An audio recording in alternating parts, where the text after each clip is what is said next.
As some of you guys may know, I started this whole new initiative as far as restarting or doing a redo over my life.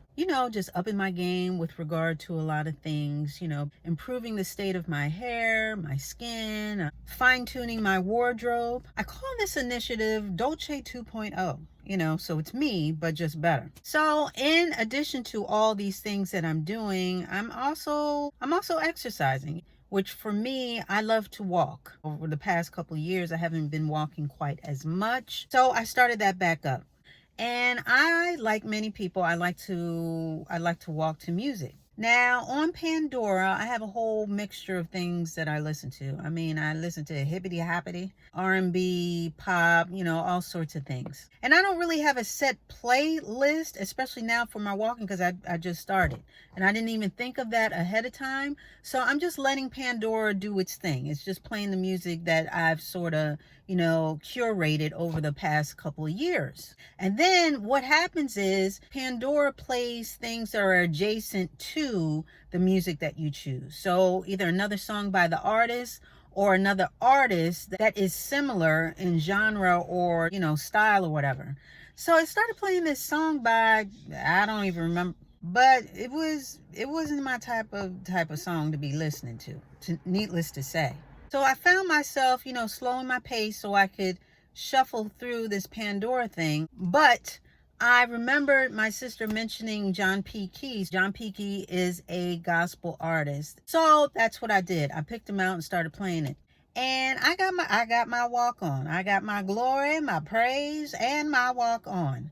So it just got me to thinking, number one, I got to get my walking list together, of all the songs that I like and that I can walk to. But number two, it also got me thinking, in curating this list, what would be the top 5 gospel artists that I would choose to be on this list, or that I like overall? And for this particular upcoming holiday, this Labor Day, I thought it'd be kind of cool, kind of fun, just to go over or to name maybe top 5 that you really like, that are your go-to, that you would have in heavy rotation. If you could only pick 5, what 5 would you choose? Now, these can be choirs, these can be male, female, it doesn't matter. Top 5 gospel artists on your list. Which would you choose? Who would be on your list? All right, I'm going to go first. Man, this is going to be hard. Okay, this is in no particular order. None whatsoever. But number one, I'm going to go with John P. Key, being that I just played him. I just listened to him. His full-throatedness as far as the way he sings. I love the tone of his voice.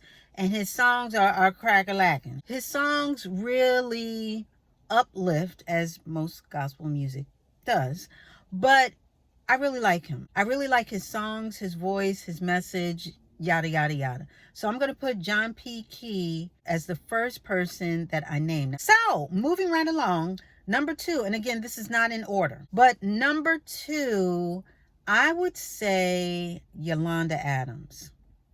Yolanda Adams, when she sings, it sort of brings something out of me.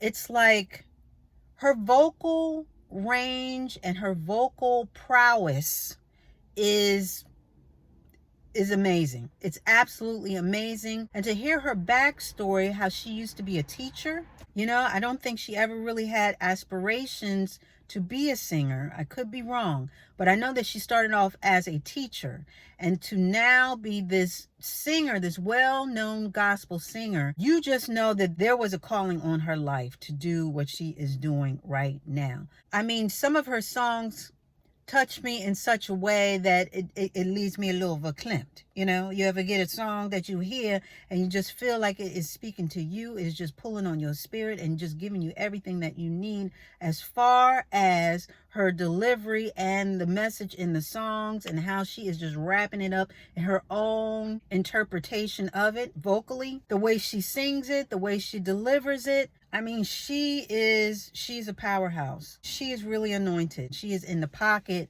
all the time. I've never heard her out of pocket when it comes to delivering a song. So she is definitely on my list, and I have her as number to number 3. Now I'm going to go real old school.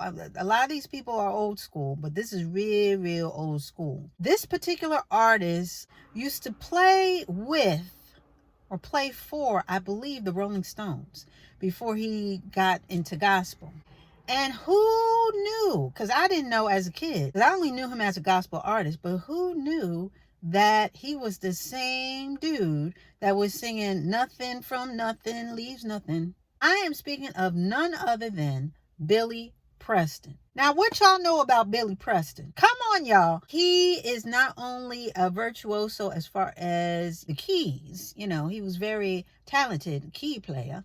He could tickle the ivories quite well, but he was a dope and incredible gospel singer as well. I remember my sister and I waking up on Sunday mornings, the smells of breakfast, the sounds of gospel playing. And I remember my dad playing Billy Preston. So like I said, I only knew him as a gospel artist, but only as I got older was I able to connect the dots. And the more that I heard and read about other things and how he was connected to so many genres of music other than gospel, I was totally impressed.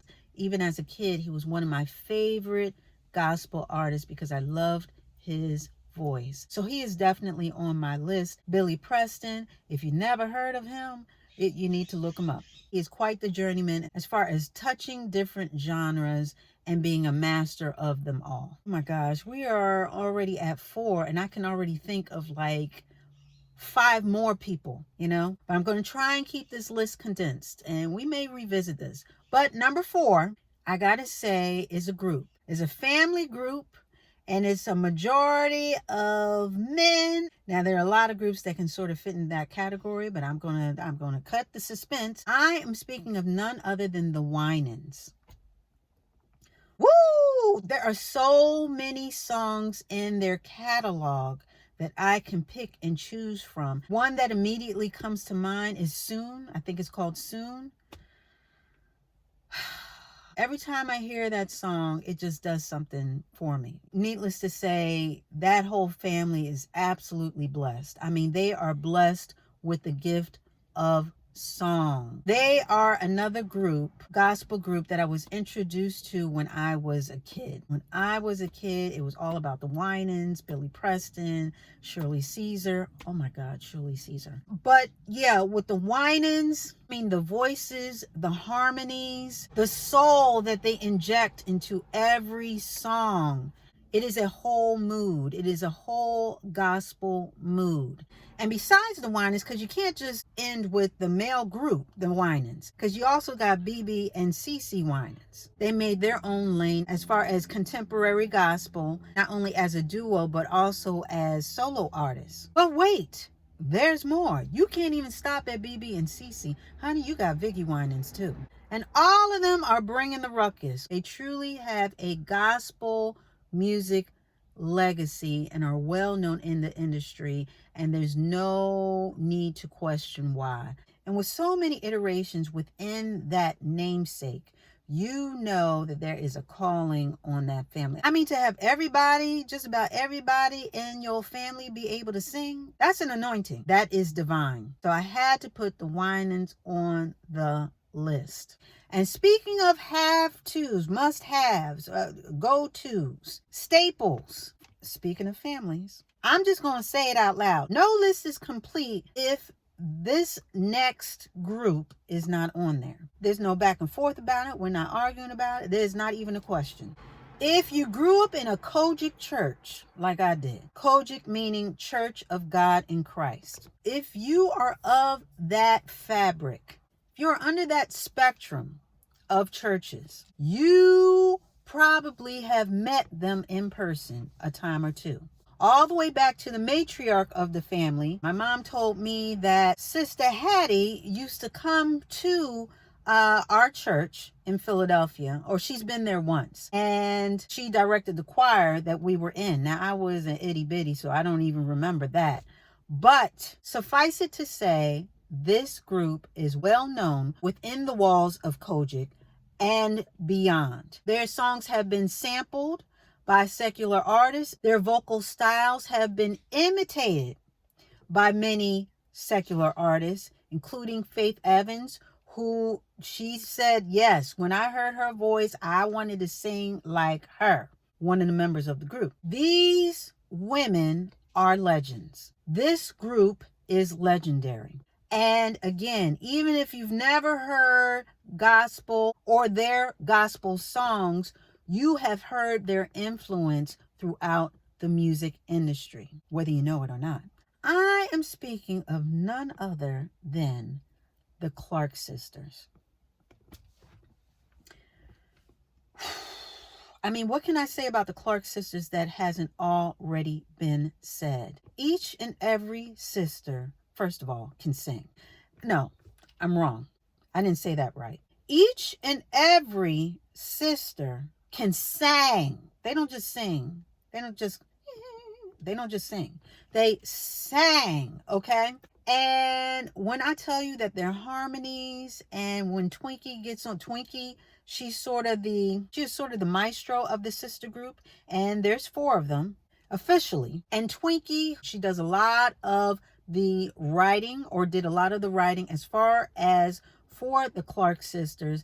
And I'm telling you, the Clark sisters, they broke the mold. They have a unique sound that every time they open their voice, or anytime you hear their music, you know it's them. You know it's unmistakable. Like their voices are so distinct as far as their style and their sound.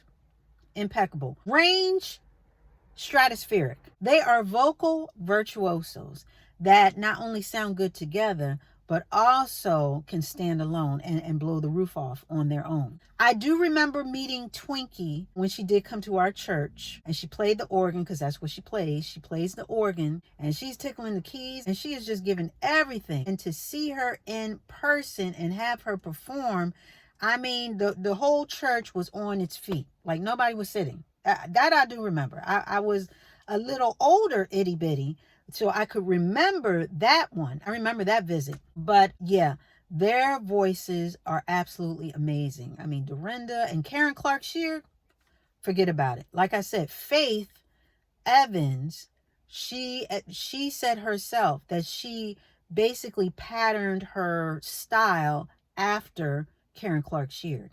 Now, if you've never heard Karen Clark Sheard, I suggest, right after the video, I suggest you go and Google her. Google her, honey, and then listen to some of the music. I mean, she's never missed a note. I don't think any of them have ever missed a note. You know how some people have bad days? You know, it's just not, whatever. I don't think they've ever had a bad day vocally. I really don't. And so not only can the sisters sing, but how come Karen Clark's daughter, Kiki, her daughter Kiki can sing and blow the roof off of everything. I think some of the grandkids can sing, and the cousins, and that family is just blessed. Vocally, musically, they are just blessed. You know how you just see something, or you're a witness to something, and it's undeniable? It's undeniable as far as their talent, as far as their convictions. I mean, it's just amazing. You want to talk about sisters with voices? They are the original sisters with voices. They are just beautiful women that love the Lord, and it comes through in every song. And they're so heralded and well known even outside of the confines of gospel music that there was even a movie about them on Lifetime, about their story and everything like that. So the Clark sisters, they're not faking. They are the truth, honey, when it comes to gospel music, and they've stayed that course. They also have built a legacy within the industry that cannot be denied. Whew. So those are my top 5, but I'm missing so much. I mean, there are so many more groups and people that I want to mention, that I should mention. When you got the Daryl Coleys, there are people, there are groups out there that are just killing it. There's something about a good gospel artist, not just a song, but the way a good artist can deliver that song and have you feel conviction. You know what I mean? Put that get right on you. Or that want to get right on you. Gospel means good news. And so when they put that good news out there, you feel good after. You really feel good after. So those are my top 5. And like I said, we may have to revisit this, But I'm gonna pass the mic and put it all to you guys. Who are your top five? Top five gospel artists, past or present, old school, new school, groups, solo artists, choirs. Who are your top five? Your top five go-to as far as gospel music? Let me know down below. I would love to hear it. And with that, we are going to put a button on it.